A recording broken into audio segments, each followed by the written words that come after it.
اور یہ جو بریک تھرو آپ کی آج پریس کانفرنس تھی جہاں پہ آپ نے بتایا کہ گٹھ جوڑ تھا BLF کا BLA کا، تو کیا اور بھی سلیپر سیلز ہیں اس وقت کراچی میں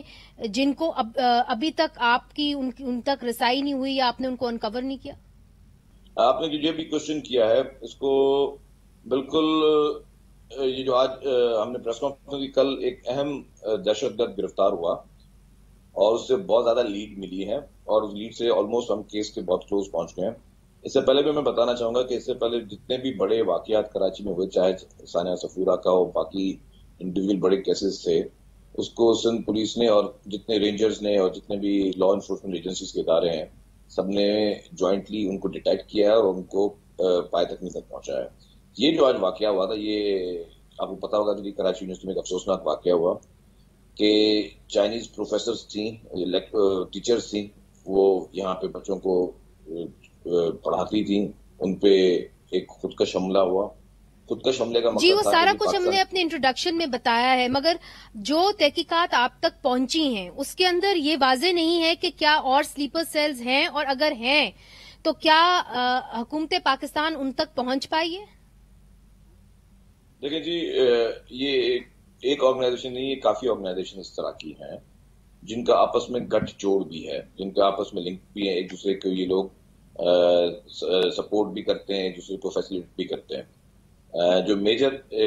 آرگنائزیشن تھی جس نے ذمہ داری بھی قبول کی تھی، ان کے ایک شخص تھا جو گرفتار ہوا اور اس نے پوری ڈیٹیل میں بتایا کہ ID وہ کس طرح خود بنانے کی وہ ٹریننگ کہاں سے لے کر آیا، کون پیچھے تھا، اس پورے بلاسٹ میں اس کا رول کیا تھا۔ تو وہ بہت اہم لیڈز ملی ہیں اور اس لیے اب جیسے جیسے فردر ڈیٹیلز آئیں گی ہم آپ کے ساتھ شیئر کریں گے، لیکن اس میں جو مین امپورٹنٹ چیز ہے جو میں سمجھتا تھا کہ شاید آپ بھی ہائی لائٹ کریں گے، جو میں نے اپنے پریس کانفرنس میں بھی کہا، جو عورت استعمال ہوئی شاری اس بلوچ، عورت کو کس طرح اس کو کس طرح استعمال کیا گیا، کس طرح اس کو برین واش کیا گیا، کون کون سے ٹولز کے ذریعے اس کو استعمال کیا گیا۔ میں نے آج اس پریس کانفرنس میں ایک اپیل کی تھی تمام پیرنٹس سے، مانا جتنے پورے پاکستان کے لوگ ہیں، کہ برائے مہربانی اپنے بچوں پہ نظر رکھیں، ان کی ایکٹیویٹیز پہ نظر رکھیں، کس سے مل رہے ہیں، کیا وہ سوشل میڈیا پہ دیکھ رہے ہیں، کون سی چیزوں کو اٹریکٹ کر رہی ہے، کس چیز پہ ہیں اس کو دیکھیں۔ مگر شلجیت صاحب، قطع کلامی معاف، جو شاری بلوچ کے بارے میں آپ نے کہا اس کے اندر آپ نے کہا کہ جی ان کو سائیکولوجیکل طریقے سے ان کے پر دباؤ ڈالا جا رہا تھا، اور آپ نے کہا کہ کچھ ڈرگز کا بھی استعمال ہو رہا تھا، ان کے 2 چھوٹے چھوٹے بچے تھے، تو ان کو چھوڑ کے اس طرح کا فیصلہ کر لینا، اپنے آپ کو خودکش حملے میں مار دینا، اور ان کی فیملی جو ہے ایک مڈل کلاس فیملی سے ان کا تعلق ہے، ان کے خاندان والوں کو ہم انٹرویو کر چکے ہیں۔ تو یہ بتائیے کہ آپ کی تحقیقات میں کیا نکلا ہے کہ کس قسم کا سائیکولوجیکل دباؤ ان کے اوپر ڈالا جا رہا تھا، کون سے ڈرگز استعمال کیے جا رہے تھے؟ دیکھیں جی، میں عرض کر لوں آپ کو ایک چیز، آپ بھی سمجھتی ہیں ہم بھی سمجھتے ہیں کہ ہر ایک انسان کے لیے سب سے پیاری چیز کیا ہوتی ہے، اس کی اپنی زندگی ہوتی ہے، اپنی جان ہوتی ہے۔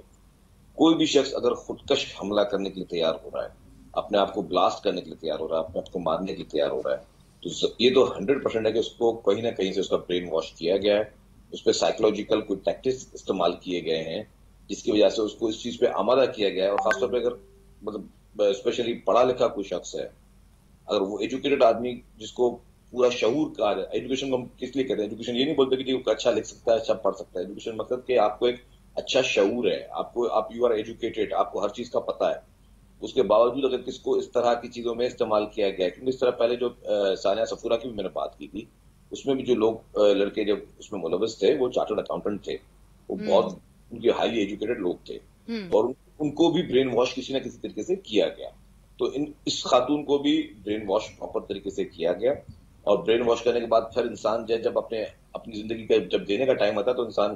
ڈگمگا بھی سکتا ہے۔ تو ان کو کون سی ڈرگز دی گئیں، جو کہ دوران تفتیش کچھ چیزیں کی لیڈ ملی ہے، کون سی ڈرگز دی گئیں کہ وہ اینڈ ٹائم پر اپنے ڈیسیژن سے وہ پیچھے نہ ہٹے۔ آپ نے جو ان کے قریب ایک ہینڈلر ہے ان کو بھی آپ نے حراست میں لیا؟ دیکھیں جی، ابھی میں زیادہ نام انفارچونیٹلی نہیں لے سکتا کیونکہ انویسٹیگیشن چل رہی ہے، انکوائری چل رہی ہے۔ یہ ضرور پتا چلا ہے کہ جی اس میں کتنے لوگ ملوث تھے۔ ایک زیب نام کا بندہ تھا جو کہ ID کا ایکسپرٹ تھا، اس نے بھی، جس کو ہم نے گرفتار کیا، اس کو بھی اس نے ٹرین کیا تھا، اور وہ باہر سے ٹریننگ کر کے آیا ہوا تھا. جب آپ کہتے ہیں کہ باہر سے ٹریننگ کر کے آیا تھا تو بلوچستان کی سرحد تو افغانستان سے ملتی ہے، کیا آپ کا اشارہ افغانستان کی طرف ہے؟ دیکھیے جی، میں نے ایک اور بھی چیز پریس کانفرنس میں کی کہ میں کسی بھی ملک کا نام نہیں لوں گا فی الحال. اس کی 2-4 وجوہات ہیں کہ ہم نہیں چاہتے کہ جی فوری طور پر ایک تو اپنی انویسٹیگیشن کو ہم ڈینٹ ڈالیں، اور دوسری بات یہ کہ میں سمجھتا ہوں کہ جو بھی انویسٹیگیشن فائنل ہوگی وہ پھر فیڈرل گورنمنٹ کو دیا جائے گا کہ جی یہ ملوث ہے، یہ ملک ملوث ہے، اور اس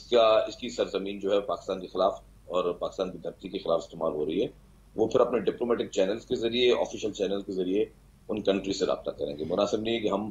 انیشیلی کسی بھی کنٹری کا نام لیں